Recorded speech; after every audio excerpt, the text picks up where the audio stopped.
So I just want to say that the last panel talked a lot about the imposter syndrome. Thank you. Thank you. And it's not just for you ladies. I woke up this morning and I put my shoes on and then realized I wasn't wearing pants. And so now I'm up here giving a keynote. So do I have any right to? And the fact, yes, because I'm wearing a t-shirt that says, trust me, I'm a keynote speaker. So that way you can know. That was the appropriate applause, thank you.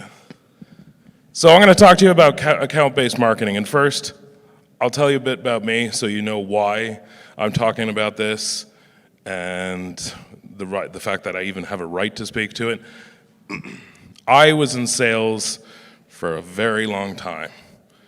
And I can attest to the fact that sales is really hard, right? I hate it. I don't deal with rejection very well. My feelings get hurt. And so how do we do this better, right? Because nobody likes to be told that they're a salesperson, right? It has that negative connotation. So attracting new clients can be really hard, right? So how do we do it? I don't know if you feel the same way, but about 90% of all the emails I get a day go straight into the trash, right? People find my email, I don't know where, but they're always trying to sell me something. I'm never interested. It's just this email from out of the blue.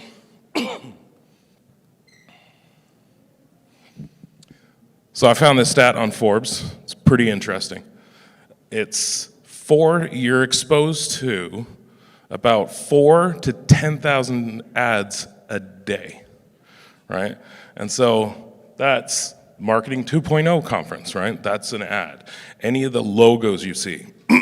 And the human brain is really, really good at tuning static out, right? So you just go through life not even realizing you're being exposed to it. I mean, Vegas is a perfect example, right? There's so much stimulus and all these flashing lights, but you can still navigate your way through all of it to get to your hotel room, right? And not even think about it. So in a world like that, how do you stand out? Right? So it's static. Nobody can see the picture. This is a stat that if you've ever been in sales, your sales manager will always bring up over and over again. It's that it's 11 to 13 touches to break through, right? A lot of the times you're not getting through the first one. Which brings me to my next point, which is really important. Dating is hard. It's really hard. Like, I was single for a long time, and it wasn't due from a lack of effort. So there's me, circa 2002, right? And I was a numbers guy, right? So I saw a group of ladies. I'm like, I'm going to play the numbers, right? Blind squirrel finds a nut occasionally, right? So I was just, hey, see if the spaghetti sticks. That's not a euphemism. It's poorly thought out. And then I saw her. My wife. So she was way out of my league. She's like exceptionally bright. She's well educated. She's a professional. I am who I am. So how do I break through, right? As I say, way too classy for me.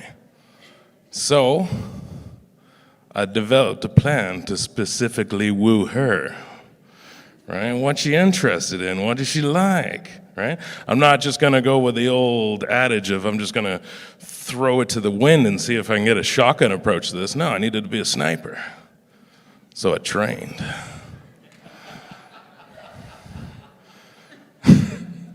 That's not me. I haven't worked out in probably about 41 years. So I found without saying, It's cooler if I say it as like kind of more of a rom-com kind of scenario, as opposed to like I was like looking her up on Facebook and trying to figure out what she liked and shit, because that's weird and creepy. But as you can see, the story is irresistibly wooed. As you can see, that's me doing the wooing. Yada, yada, yada. Beautiful babies. Right? So you're probably sitting to yourself, what the hell does this have anything to do with business? Why are you telling me about how you met your wife? Think of it about this way, right? You got your company. Your company is the time that gets hit on all the time. So you're thinking, hey, I'm really awesome. I got this fantastic story to tell. I'm going to talk to them. They're going to be like, wow, this guy's incredible. Right? Hey. But if you go about that approach, right, you're blending with everyone else that thinks they're super cool and has a great story to tell them. Hey, right? So, you make a plan to specifically woo that company with a nice little present, see? Company's in love with you, right? You put that little extra effort in, you stand out from everyone else. Which reminds me of another point. Conflict is hard, right? And that comes with sales. Sales is conflict. You want to sell something to somebody who has no desire to speak to you. Like the Trojans. You know, Paris famously kind of liked Helen. So they sent a bunch of people to Sparta and grabbed Helen and made their way back. It's always about a girl, right? So the Spartans didn't like it. They said, hey, Trojans, we want Helen back. As you can see, the Trojans bugger off. So this lasted for 10 years, right? If you read the story, the Spartans lay siege to the city of Troy for 10 years. Didn't get anywhere. Why? Because they had their barriers up, right? They're not going to let them through. They're like, piss off. So the Spartans are like, oh, well, let's make a new plan. Show back up in a big-ass horse. Right? I think we all know the story. They're like, oh, what? They're gone, but now there's this huge horse here. Lovely, bring it in. Boom, conflict resolution. Right? Again, how the hell does this apply to business? Your company's putting up barriers, right? That's what they do. Right? They're all behind it. They don't want salespeople to get through. And I'm sure you all know this, right? So again, how do you break down those barriers? How do you get that initial conversation to start and say, hey, we're not so bad, right? We're not here. And how do you kind of whittle that time frame down from 10 years to maybe, a week or two? You come up with a ploy of getting behind their defenses, bringing that down. So here's some real world examples that we've worked on.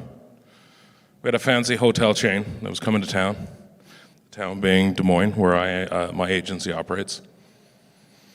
So we said, how are we going to get in front of them? So we found out who the decision maker was and took these little chocolates and embossed them with our logo and the company that was coming to town, their logo. And we sent a little note. Working with us is cooler than the other side of the pillow. Right? So, and a client of ours, she calls and says, hey, I want to target podiatrists, right? Podiatrists being the doctors that work on feet. How can she set herself aside from everyone else? Because she's in medical billing, right? Medical billing in itself is about as boring as it sounds, right? So how do we change that?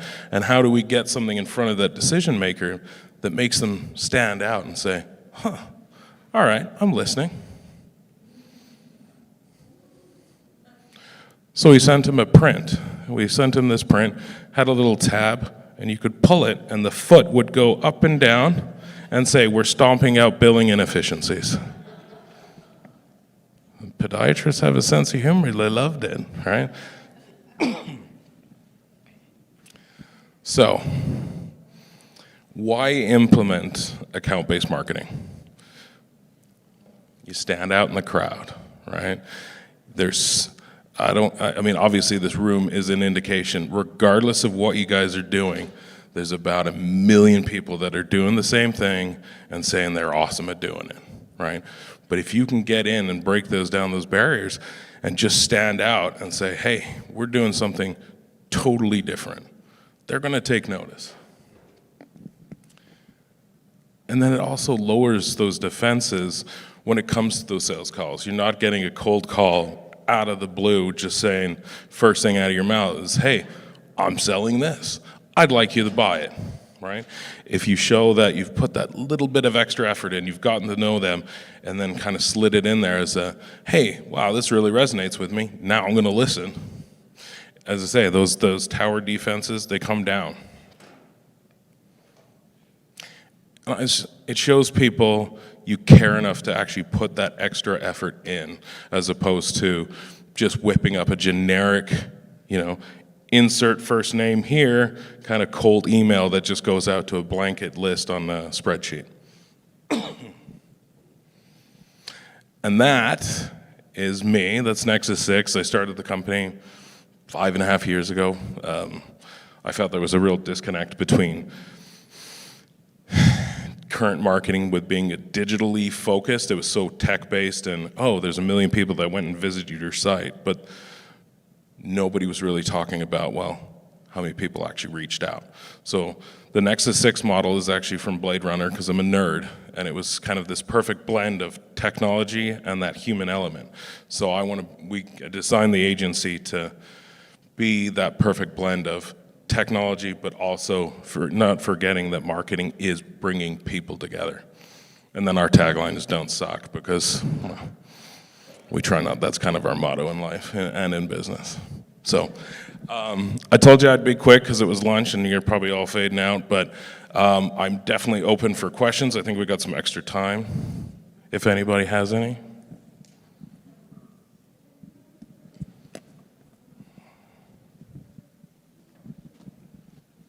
What's up, Dave? How's it going? Yeah, great presentation. Thank you. Hilarious. I'm sure everybody can agree. Thanks for keeping us entertained before lunch. You had mentioned that you pinpointed the decision maker when sending the chocolates. Yes. What strategies would you recommend for finding decision makers? Thanks. Yeah. LinkedIn is awesome. It takes some digging, and obviously there's some paid options, but LinkedIn's great to kind of drill down to those title-based kind of positions to find out exactly who you're looking for.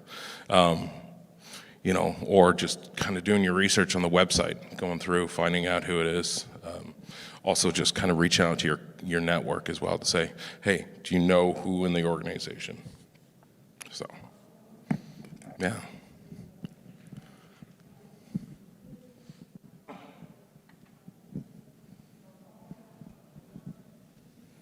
Sorry about that. That was a long walk over here. Oh, absolutely. So, Dave, have you ever thought of a subscription-based model? What if I had the reverse problem? What if I had all the decision makers in my pocket and I just wanted to stand out amongst my competition? Is there something that I could work out with you? And I guess it's not a question for everybody, but I got the mic. So if there's something that we could work out where you could do that for our brand and communicate, because I love your style. It's absolutely funny, it's exciting, it's exactly what we're looking for. Awesome. Would you be interested in something like that? Oh, absolutely. Yeah. No, our whole focus is helping people tell their story, right?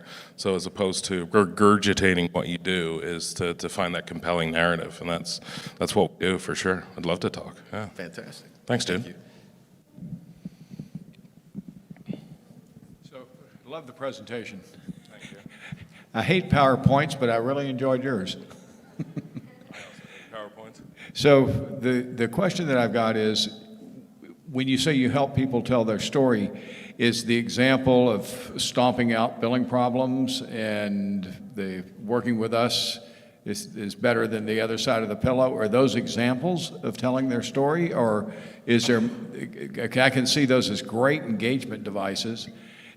Do those engagement devices result in inbound calls, or how do you follow up on that? And how much more is there, and what is there more to telling the story in the unique way that you obviously create?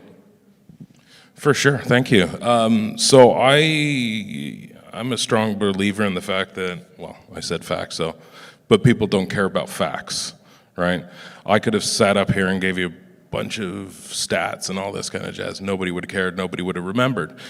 So when we talk about storytelling, that's the first point. So that's kind of your entry point. Say, introduce a story, get them interested, because it's going to be something that they remember. But for a lot of the pieces that we do, it'll direct to a landing page specific for that campaign. So now that we've got through and we've got their attention to say, oh, they're interested enough to then take that next step, which is now a landing page, which is kind of the second chapter in the story, to tell them more about us, more about what we do, or, in the case of the billing efficiency, as one, they scan a QR code or go to the site, and now they're learning all of that kind of middle of the funnel content of why we're kind of thought leaders, why we're specialties, what we do, and all that kind of content there. Because again, right off the bat, we don't want to overload people, right? Obviously everybody already knows this, but when your content, it's paragraphs, sentences better, but like bullet forms. People zone you out really quick. So you tell them a compelling story, whether it's graphical, just something like, oh, okay, caught my attention. Now, if they're interested enough to take the next one, bam, then you start kind of labeling all of that meatier kind of information through to kind of that contact form that's linked to, for more information or downloading in, this digital ebook. Fill this form out, boom. Now you've got the contact information, and then, that's another kind of buying signal that, okay, they're interested enough to not only have gone to the landing page, but now they're actually filled out the form, you have their contact details, and now you can start, you know that you got them interested enough at that point. Do you create all of that unique content, or is it just the content that anybody can see if they went to that site? No, it's always unique, that page. So every campaign has its own unique, where it's not linked to the main nav on the site. It's separate to that, so it speaks to every piece of that campaign is kind of layered on top of each other and all linked together. So exactly, I sent this to them, they came to the site, they filled out the form, downloaded the ebook for more information, but that's all within this silo of that campaign. If you had 10 prospects like that, you'd have 10 different non-listed silos with all of that. Absolutely, yeah. So you can do kind of industry-specific landing pages and then send everybody in that industry to that one specific one. Or you can just target one large actual named client and have everything very customized for them. So it's a very customized experience. That is totally awesome. Absolutely. Awesome. Anyone else? Everybody's looking to go to lunch. I can't blame you. Cool. Well, we've got extra time, so I don't have a number for you to text and get a prize, but I have stickers. One of our big things is that we offer our no bullshit GOAT guarantee. It's our way of saying to our clients that we're never going to sell you something just because that's the flavor of the month and that's what we want to really push. Everything that we do has to have some kind of ROI based around it. And if we can't put together a plan that we truly believe is actually going to have a return, connect people with people, we're not going to suggest it, right? And we say no bullshit. Cool. Well, that's me. Again, any questions? I'm more than happy to help, but awesome. Thank you, everyone.